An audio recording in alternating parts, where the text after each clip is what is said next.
Welcome. Thank you for joining us today at the ILSA Part 2, Navigating Marriage Issues for LSPs Serving Afghan Clients.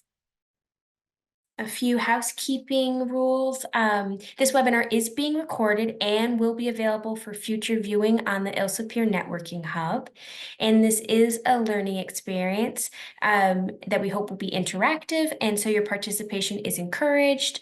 You can use the raise hand feature, you can use the Q&A, and please also feel free to use the chat. And should you experience any technical issues during the webinar, please send a private message to Hannah Deek, and she will do her best to assist you. And then also at the very end, there will be an evaluation link, and the presentation slides will be sent out.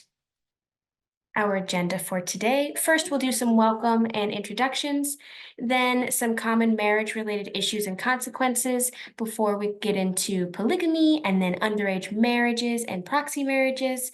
Then we'll talk about bringing spouses to the United States, and then we'll go over some resources and Q&A before we close for the day. And our presenters today, my name is Emily McCabe, and I am from the American Bar Association Commission on Immigration, and I will be moderating today. And we are joined by our fabulous presenters, Elizabeth Carlson, Supervising Senior Attorney of Training and Technical Assistance at the Catholic Legal Immigration Network, Inc., or Clinic. And then we also have Trin Tran, Supervising Attorney at International Refugee Assistance Program, or IRAP. Thank you so much, and take it away.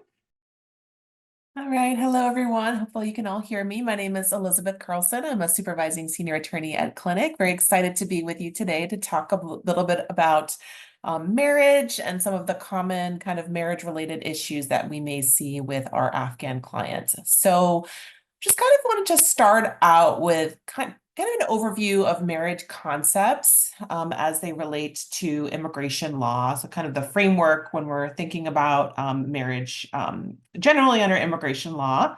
So kind of crucial starting point here is that the marriage, in order to be recognized for immigration purposes, has to be both legally valid and also has to be what we call a bona fide marriage, okay? And what a bona fide marriage means is that the marriage cannot have been entered into solely for the purpose of an immigration benefit. So immigration cannot be the only reason that the couple entered into the marriage. It can be one reason for the marriage, but what immigration is really looking at is that it was not the only reason for the marriage. They're looking at the couple's intent at the time that they got married. And again, this relevant question is whether this marriage was entered into in good faith, or was it entered into solely for the purpose of an immigration benefit. So that's a concept of a bona fide marriage, and it's really important to keep that in mind because you could have a marriage that is legally valid, but still not going to be recognized for immigration purposes if it was not a good faith marriage. Okay, so that's one really important concept to keep in mind here. We also are going to spend a lot of time talking today about what it means for, or the requirement that a marriage be legally valid. Okay, so we'll talk about basically the general rule and then sort of the exceptions to that rule. And the important part here is that to be recognized for immigration purposes, the marriage has to be legally valid. And what that means is that the marriage is valid under the laws of the country or the state where the marriage was entered into. And so obviously we know in different countries and even different states in the US may have different rules for what makes a marriage legally valid. You know, we learned about this in part one of the webinar series, hearing from the experts on, you know, what makes a marriage legally valid in Afghanistan. Okay, so really that's the framework that we're looking at for whether a marriage is legally valid. Was it legally valid in the place where it was performed? And USCIS refers to this as the place of celebration rule. Okay, so that's really important for immigration purposes. Okay. Of course, there's a caveat to that, there are some exceptions to this general rule, and some marriages are not going to be recognized for immigration purposes, even if they're legally valid where they took place, because of some other reason, generally being that they're against public policy. Okay, so the USCIS policy manual kind of goes into these exceptions and talks about, although we generally follow the place of celebration rule, there are some exceptions to that. One exception that we're going to be talking about today relates to polygamous marriages, right? In certain circumstances under which a second or subsequent marriage is not going to be recognized for immigration purposes. Again, if they violate the strong public policy of the state of residence of the couple, and that may tie into, Trina's going to be talking later about underage marriages. There could be issues with that as they relate to public policy of that state. Relationships where one party is not present during the marriage ceremony or proxy marriages unless the marriage has been consummated. And as I touched on earlier, relationships entered into for purposes of evading immigration law, not going to be recognized for immigration purposes, even if they were valid in the place where they were performed. Okay. And I think we can move on to the next slide, and we're going to just talk about, again, sort of our overarching framework here is, why do these marriage issues matter, right? What are some immigration consequences if we determine that our client's marriage is, not going to be recognized, or they have a polygamous marriage? What are the potential immigration consequences for our clients that we want to be thinking about? I think today we're really going to be focused on, polygamy and underage marriage in terms of concerns around those particular issues. So I'll start up with sort of talking about the potential immigration consequences of those issues. And, a big potential consequence is that if the marriage is not recognized, then that derivative spouse is not going to be able to obtain an immigration benefit, right? So if we're talking about an LPR or US citizen petitioning for a spouse, that petition may not be approved by USCIS if they don't recognize the marriage because, and one of these issues that we're discussing. So similarly, an asylee might not be able to include a spouse or have them included in the case or file a petition on their behalf, okay? And generally speaking, USCIS will not recognize a polygamous marriage for purposes of derivative benefits. USCIS will recognize the first marriage, but they're not going to recognize a second or a subsequent marriage until such time as an earlier marriage has been terminated. So when we're thinking about polygamy, that's the general rule there. USCIS will recognize the first marriage. However, the second or subsequent spouse will not be able to obtain immigration benefits until such time as the earlier marriage is terminated. Okay, so that's, again, one potential consequence is a derivative not being able to be included in a case. We also have to think about other consequences, potentially for the principal applicant or the petitioner. How could this affect their own immigration status or their ability to obtain immigration benefits in the future? And it could if the petitioner or principal is not a US citizen. One potential sort of, consideration is whether this is going to cause an inadmissibility issue for someone who has engaged in who is intending to practice polygamy in the United States. Okay, and so this could have, if this is a person that is seeking admission to the United States, meaning they're seeking a visa from overseas, or they're applying for adjustment of status in the United States, that is something that you want to be looking out for. What I will emphasize with this inadmissibility ground is that it's really forward-looking, right? So in assessing a non-citizen's inadmissibility under 212A, A10, the person must intend to practice polygamy in the United States. So the mere fact that the person has, believed in polygamy in the past or practiced polygamy in the past is not going to be enough to make a finding of inadmissibility. Rather, the focus is whether they intend to practice polygamy in the future. Okay. So that's one consideration we have to keep in mind. Is this going to be an inadmissibility issue for our clients? Another consideration when we're talking about polygamy is good moral character as it relates, of course, to naturalization, right? So a person has to be of good moral character in order to naturalize. and a person who is practicing or has practiced polygamy during the statutory good moral character period, which is typically 5 years, cannot show good moral character.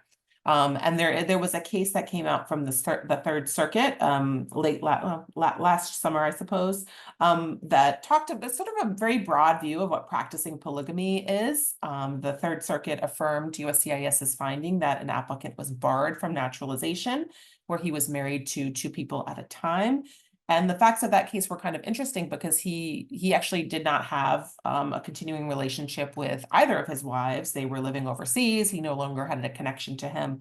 But the agency found, and the Third Circuit affirmed, that the mere fact of being married to two people at one time meant that he was practicing polygamy and was therefore temporarily barred from naturalizing. He ultimately did divorce one of the wives, but the agency found that he did have to wait 5 years from that divorce in order to be able to show good moral character and therefore to naturalize. So again, naturalization is another issue that we're going to want to be thinking about for non-US citizen clients. And then in terms of immigration consequences of underage marriage, just to keep in mind, again, this could be lead to an inability to petition for a spouse if USCIS determines that it is against public policy in the state where the marriage state where they're residing, or it could be relevant to discretionary issues as well, depending on sort of the facts and circumstances of that underage marriage. So just sort of give you that framework for thinking about immigration consequences of common marriage issues. And then I'm going to dive in a little bit more into the polygamy issue.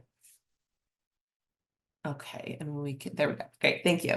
So you'll see here on the slide the definition of what is polygamy. And so this is defined pretty similarly between USCIS and the Foreign Affairs Manual, issued by the Department of State.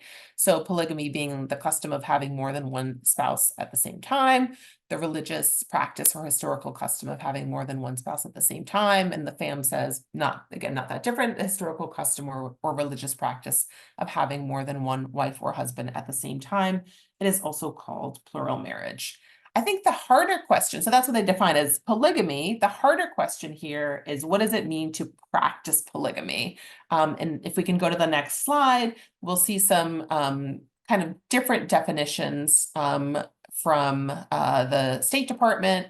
USCIS really doesn't get into in the policy manual what it means to practice polygamy, right? They have the definition of what polygamy is. But again, when we're thinking about something that's kind of forward-looking, that you're intending to practice polygamy in the United States, what does that actually mean?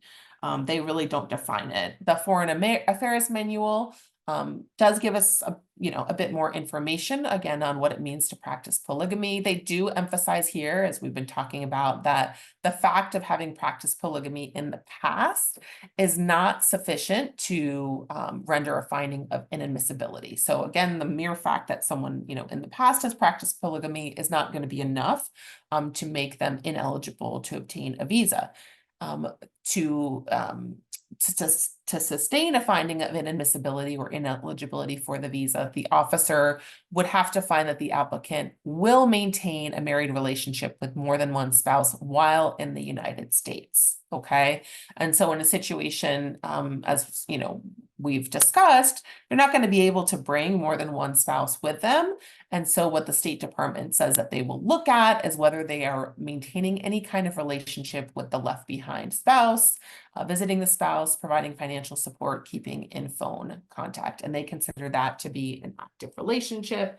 If there's no active relationship, that would not be practicing polygamy and would not sustain in a finding of inadmissibility. And I think a lot of people are a little bit, troubled by this definition that's in the FAM, particularly when it talks about, for example, sending money to a spouse that's overseas, and perhaps there are also children that they're supporting, right?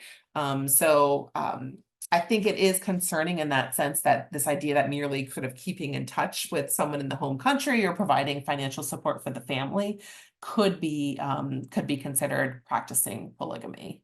So you sort of just to keep in mind that this is what the FAM says, and sort of advise the clients accordingly. But do remember, if you have a client that's in the United States, applying for, adjustment of status with USCIS, the Foreign Affairs Manual does not bind USCIS. Okay, so they're not, they do not have to follow this definition that's in the Foreign Affairs Manual. That's only used for consular officers overseas that are processing visa applications. All right, and then if we could move on to talking about, we'll move on to the next slide, and considerations for divorce. Okay, so this may be an issue that clients decide that they do want to pursue a divorce when dealing with polygamous marriage for any number of reasons, and just to kind of think about whether or in what circumstances it might be possible to obtain a divorce.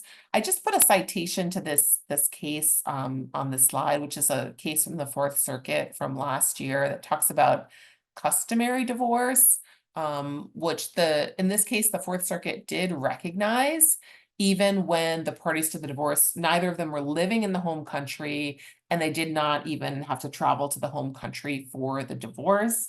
It's a bit of a complicated case in its reasoning because they were looking both at the law of the sort of the home country, and then also looking at the state law in question, which was Virginia law, and whether Virginia would have recognized that divorce. And they found in that case, in the certain circumstances that in that particular circumstance, that they would have. But so to keep in mind, it may be possible to have that customary divorce, for example, from Afghanistan recognized, but it can be complicated, but because a lot of it turns on whether or not the state that the person is living in will also recognize it.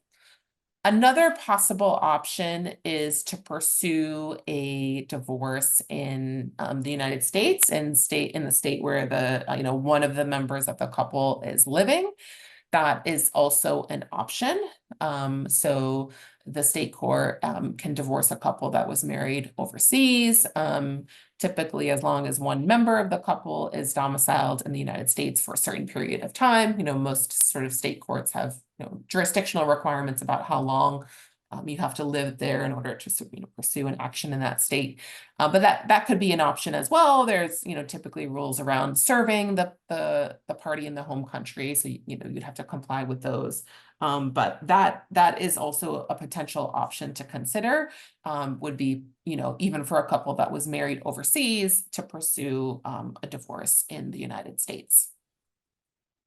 And then in circumstances where it's either not practical to get divorced or there's just no desire to divorce, just to kind of keep in mind for the clients what the consequences of that would be. So the second spouse or subsequent spouse is not going to be able to obtain any immigration benefits from the principal or the petitioner in this case.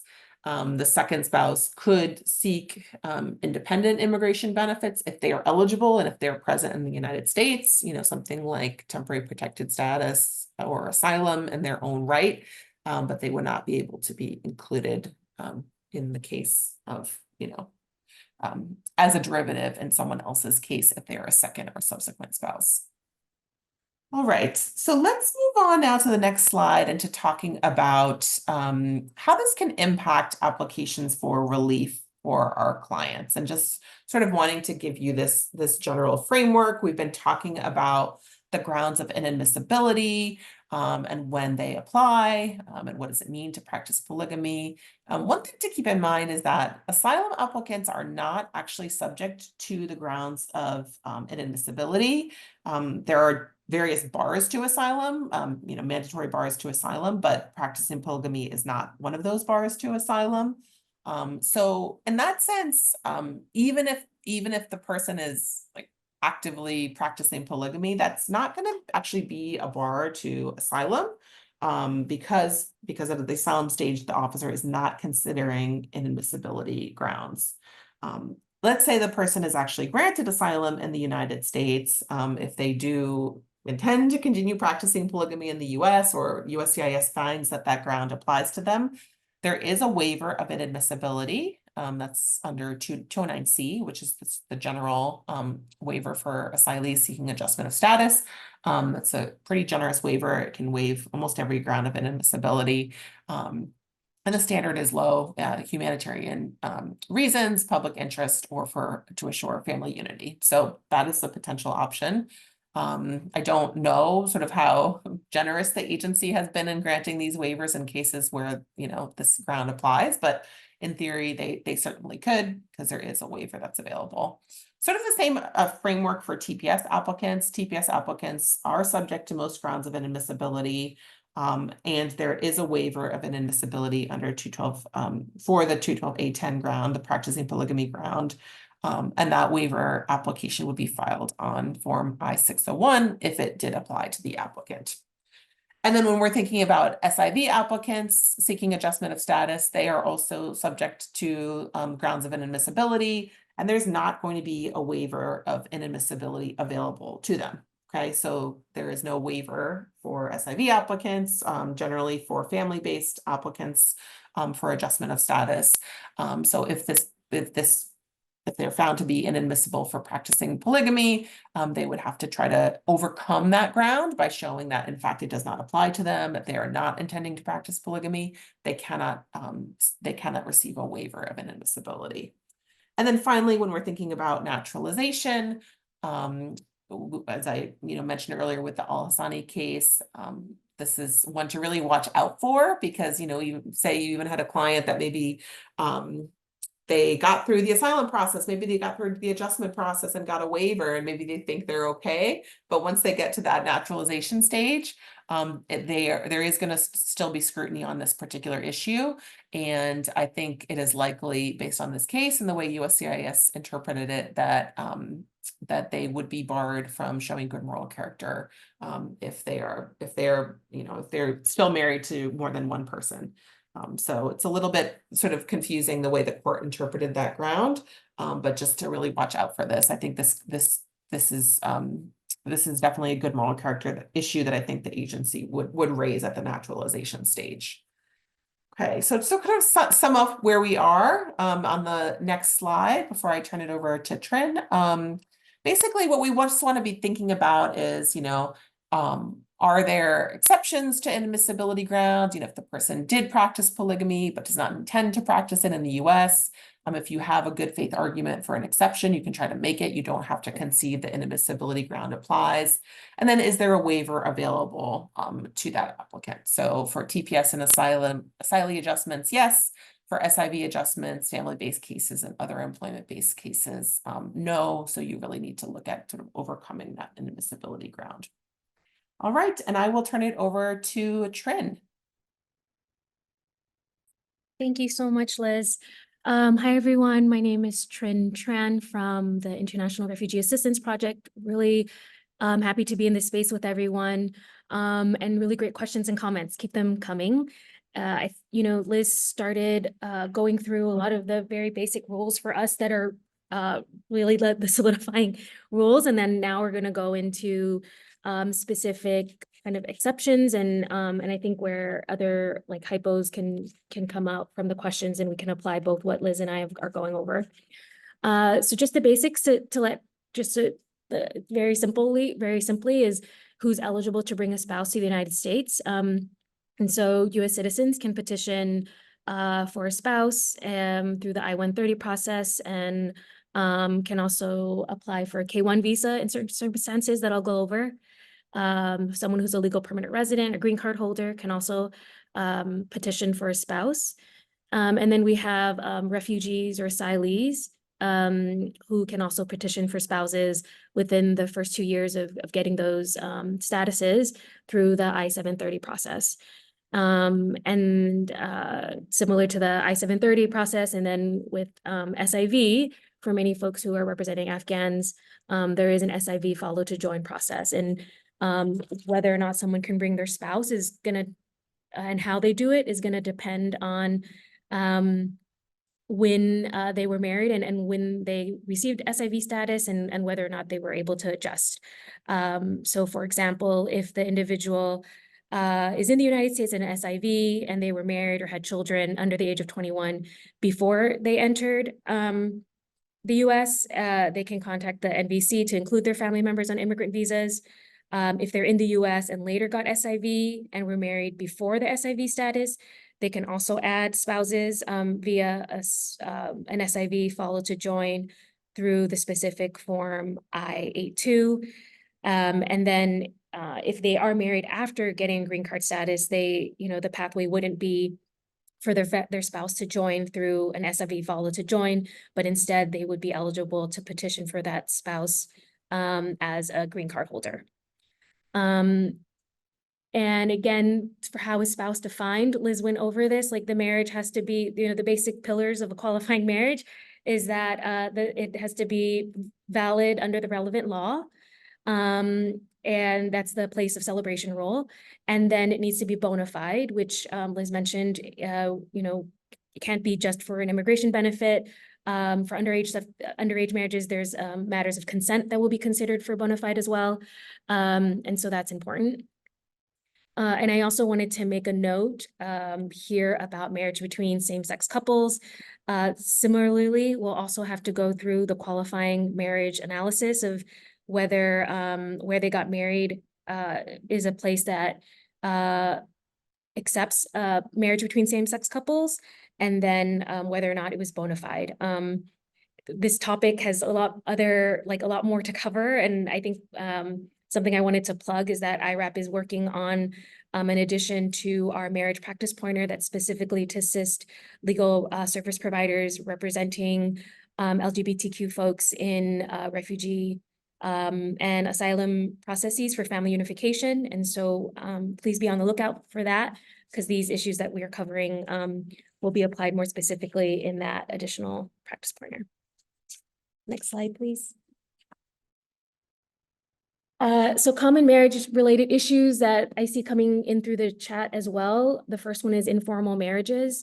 And people had referenced this revised guidance from 2022 about informal quote unquote camp marriages. And where the revised guidelines settled on is, again, this word of the place of celebration rule. And the guidance is specifically for refugees and asylees, and that means in the proceedings for I-589s, I-590s, and I-730 processes. So this, in revised guidance is specifically for individuals in these processes.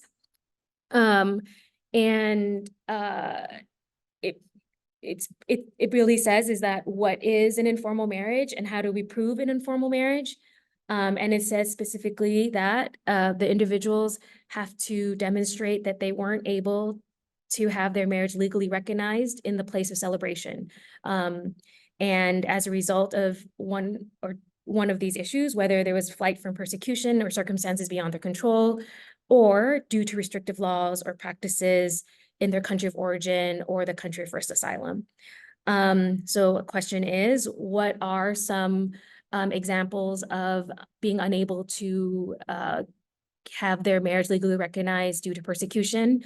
That can be that they may have gotten married, but then in their country of origin, but because of having to flee, were unable to register that marriage.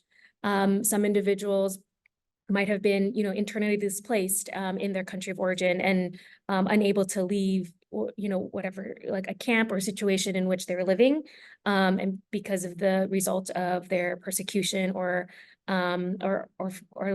fleeing from persecution.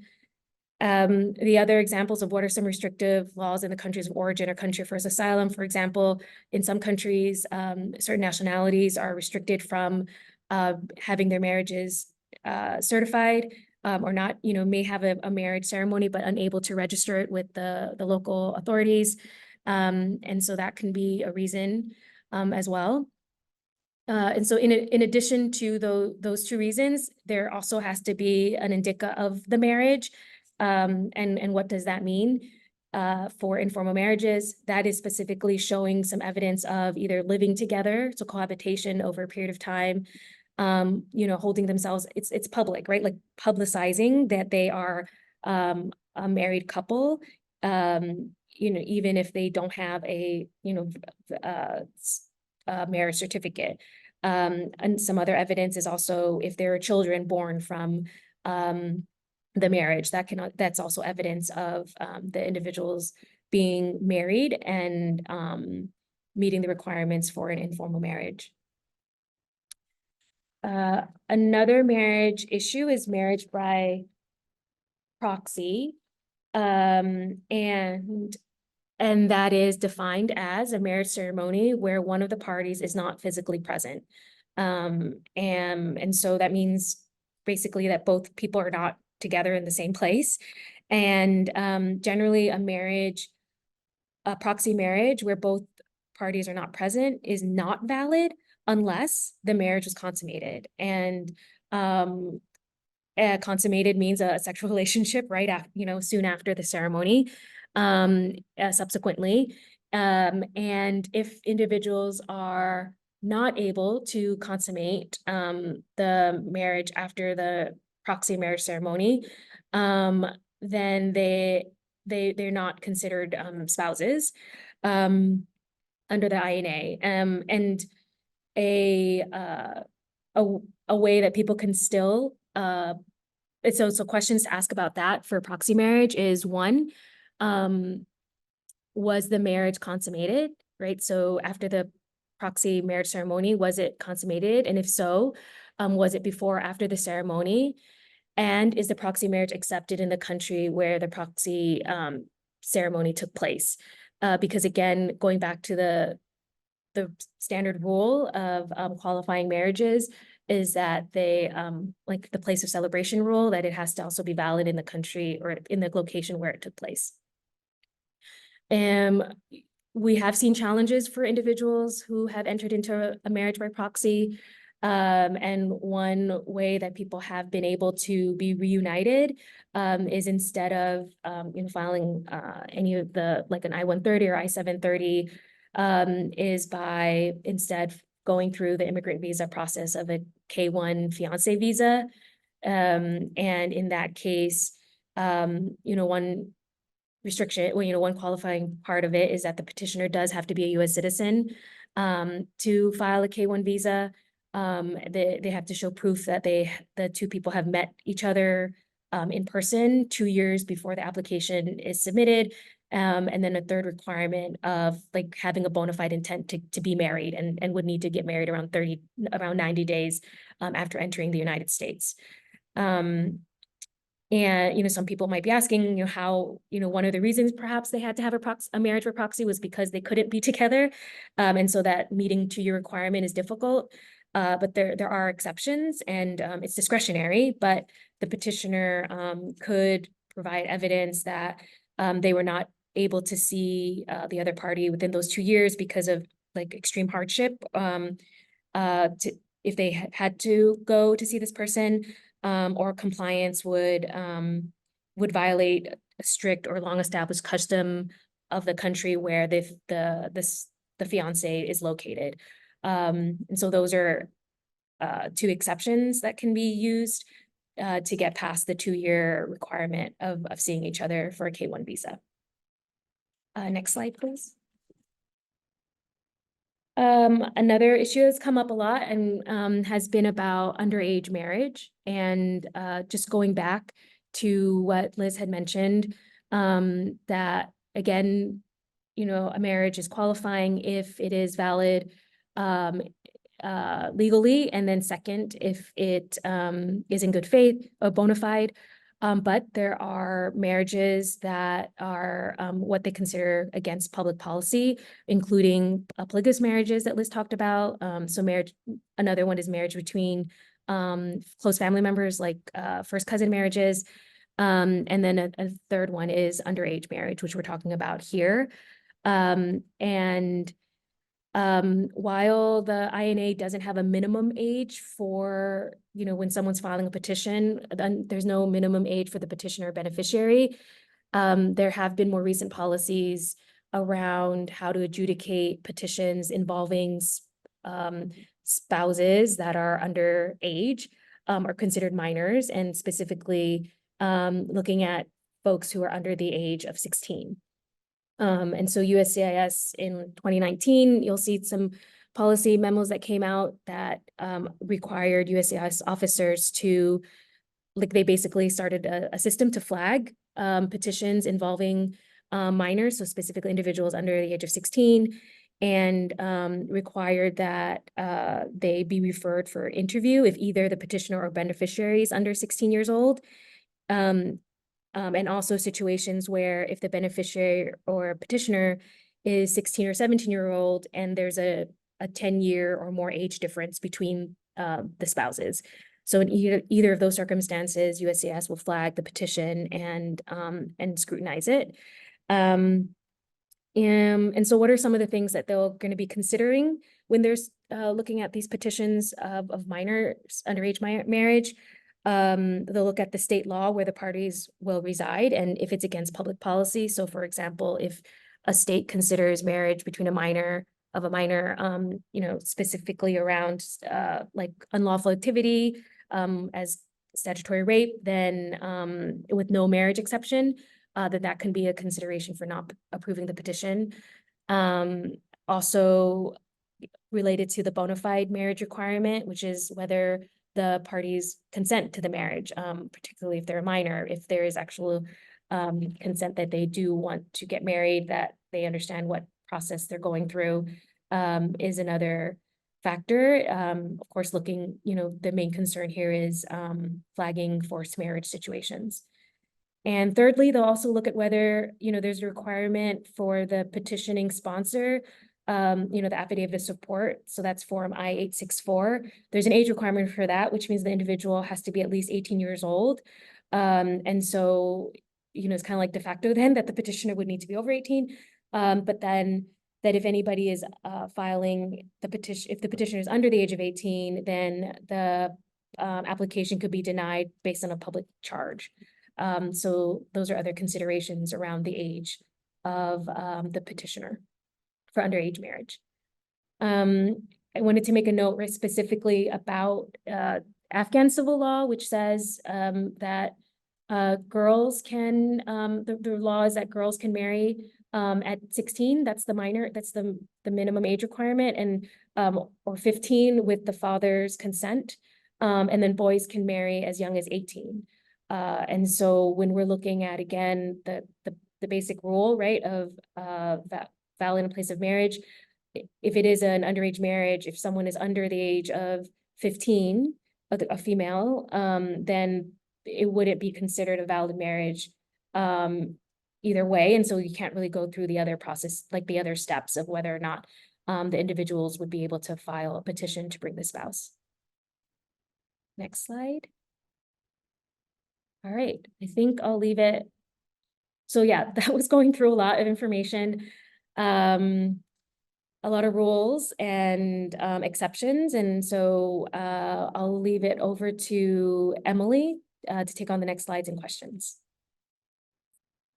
Thank you so much. And as folks enter any additional questions in the chat, I just wanted to go over some of the wonderful resources that Trin and Liz have included on the slides. And again, you will get a copy of the slides after the webinar, but we have the fantastic IRAP overview of marriage in U.S. immigration law practice guide, and then some specific resources on USCIS guidance, and then some more, another IRAP practice advisory on the USCIS's informal marriage guidance.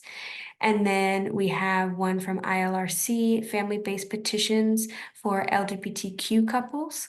And then some great clinic resources, including a practice pointer for navigating the complexities of polygamy and immigration law, and the I-730 manual that was just updated this year that talks about family reunification. And we can go on to Q&A. Let's see here. We can start with, let's see. Okay, I'm going to try and tackle the ones that were not answered in the chat. It's just, please bear with me as I go through the chat. First question is, can someone be found to be practicing polygamy if they are married but living with a different partner to whom they are not legally married? I don't think so. They're not. Yeah, I don't think so. And are there any potential consequences for the wife of a man who has more than one wife? So what about the wife who only has the one husband? Does anything come in to affect her negatively? Yeah, that's a good question. It shouldn't. It's just like the issue of potential, not being able to get status. But I don't think the wife, because she's not meeting that definition of being married to, more than one person at a time, would be considered to be practicing polygamy, is my understanding. And for proxy marriages, is there a time period during which the marriage needs to be consummated? I think that's up for analysis evidence of how long. It's read as, I mean, the FAM says soon after. I think if we're talking about years, then that wouldn't consider as being consummated after the ceremony, but they do say subsequently, so it's pretty soon after, and I think it would be case specific. And then as kind of a follow-up to proxy marriage or any other type of potentially invalid marriage, if a couple had a proxy marriage but then got married in the United States after they arrived, should they use the US date or the date from home country on applications, which seems more accurate? Yeah, so the first analysis would need to be when they had the proxy marriage, if it was consummated. So was the proxy marriage consummated? And if it was, and I don't know if they then were resettled to get, as spouses, like husband and, partners, married individuals, then it does say that proxy marriages, if they were, that they wouldn't need a proxy marriage that's recognized, is generally valid in the United States, and they wouldn't need to have another marriage ceremony in the United States if the proxy marriage was already considered valid. Does that make sense? Yes. And then a quick clarification question. Can you restate what to expect if there is a 10-year or more difference in the ages between spouses? Yeah, so then USCIS will have a system in which they're flagging petitions where there's a large, a 10 or more year age gap. And so they'd be referred to be interviewed. And the application being a bit more, more scrutinized because of concerns of like forced marriage. And in that case, I'd be prepared for a lot of questions to perhaps, to both individuals, but they'll probably, they'll likely interview both individuals separately about how they know each other, do they, and, information about their relationship, where they will be living, how they want to live as a married couple. So just further scrutinization when there's a 10 or more year age gap between the beneficiary and petitioner. Wahab, you have your hand raised? Hi everyone, can you hear me? Yes, go ahead.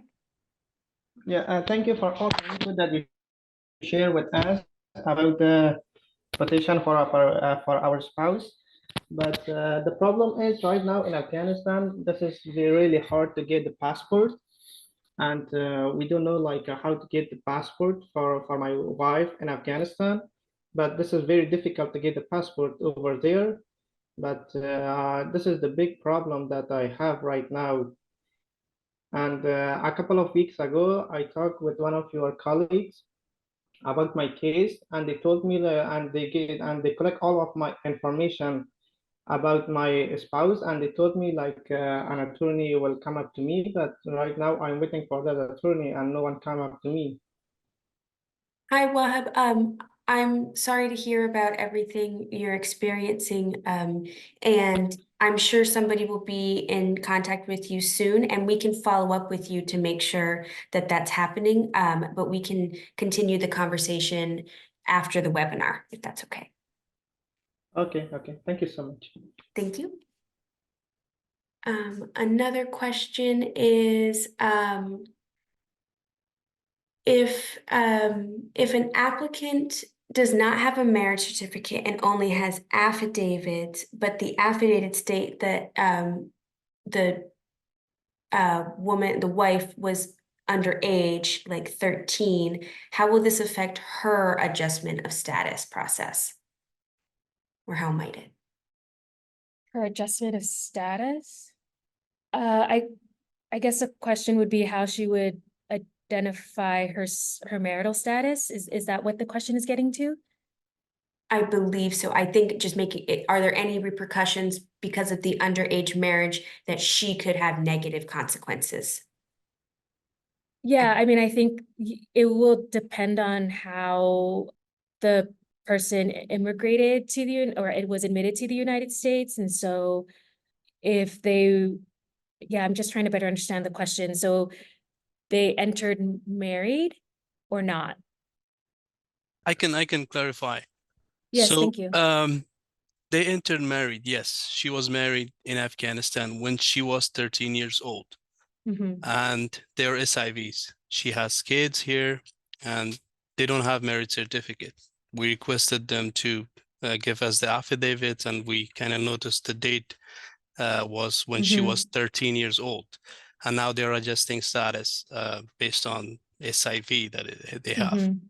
So Mhm. we were kind of like, Yeah, what would be some consequences if because she married underage and the yeah, husband was over 20 years old and she was 13. So we were kind of like, yeah. So, right. So then if we go through the analysis, is whether the marriage was valid in the place of celebration, which would be in Afghanistan, and the law said the Afghan civil law says that the age for a female to be married is 16, and if it's under 16, then would need father's consent. And so something I would ask of the wife is, when she was married, was there any proof that her father consented to her being married at 13?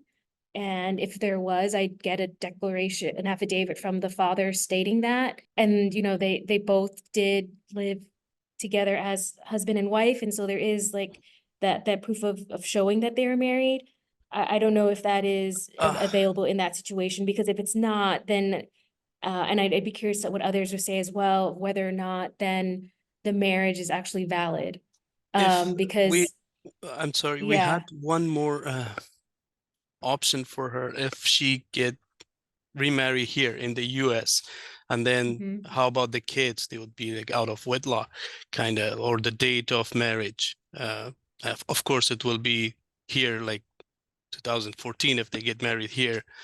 So it's kind of complicated, but I will appreciate any other comments too. Yeah. I seen as if you're mentioning, because I was actually wondering if there was anything under 15, because specifically it says consent needs to be given at 15. So I think, yeah, so if she was married at 13, at least in Afghanistan, in place of marriage, like place of celebration analysis, it wouldn't have been a valid marriage in Afghanistan. So This is Jennifer from IREP. I have something. yeah, I was gonna chat you, Yeah. Jen, if you wanted to mention this. Yeah, the comment in the chat is right. The Afghan Civil Code says in no event is marriage of somebody under 15 allowed. So it wouldn't be considered valid there, although there are arguments you can make that like customary marriages are recognized in Afghanistan. And then I've seen in the Afghan listserv on email, somebody had made an argument that in a similar situation that even though the marriage may have been void when it was entered into, it was ratified once the family arrived in the US because they continued to be married past the time that she was an adult. And they traveled together and have children together. So there was an argument that it was ratified. I think somebody who was in the listserv could find that for you. But I think also the other option that you provided about if that is an issue, then just having them remarry now could be fine. And then the issue with the children being born out of wedlock is not relevant to whether they're able to stay in the US. As long as they are children of somebody who has SIV status, they're derivatives, and it's fine. They have their own independent basis for being a derivative, not dependent on the parents being married. Thank you so much for that. Yeah, another point someone made was asking more questions about how old she was when she was really married. I know that was there was a back and forth in that in the Afghan legal assist listserv before, just kind of verifying dates. But if it is confirmed that she was 13, and then yeah, what Jenny shared and what others are putting in the chat, I think are arguments that you can make. And Khalil, you have your hand up. Yeah, I have a couple of questions. One, I actually put it in the Q&A. Can anyone talk about any state in the United States or the territory that does not recognize first cousin marriages as valid? And it actually happened a couple of days ago. I just got a call from someone who was coming into country, requested to be resettled in Texas, and the resettlement agency told them that they cannot move to Texas because they're cousins and they're married, and Texas does not recognize first cousin marriages. So I don't know if that was actually a valid point they were making, or they were just trying to scare them off to move them to a different state because they didn't have capacity in Texas. So that's one thing. The other thing, I think it was touched earlier by Emily about polygamous marriages and the consequences to the second wife. And I think one of you talked about how she's not affected except for she's not eligible for the benefits. My question is, what about the cases that the second wife doesn't even actually know that the man is married to another woman? There are oftentimes the cases are actually the information is withheld, and the second wife is not even aware the man is married for the first time. And if they ended up coming to the US, will that affect the case of the second wife? Is that, I mean, it's not fair at all, but is that even legal?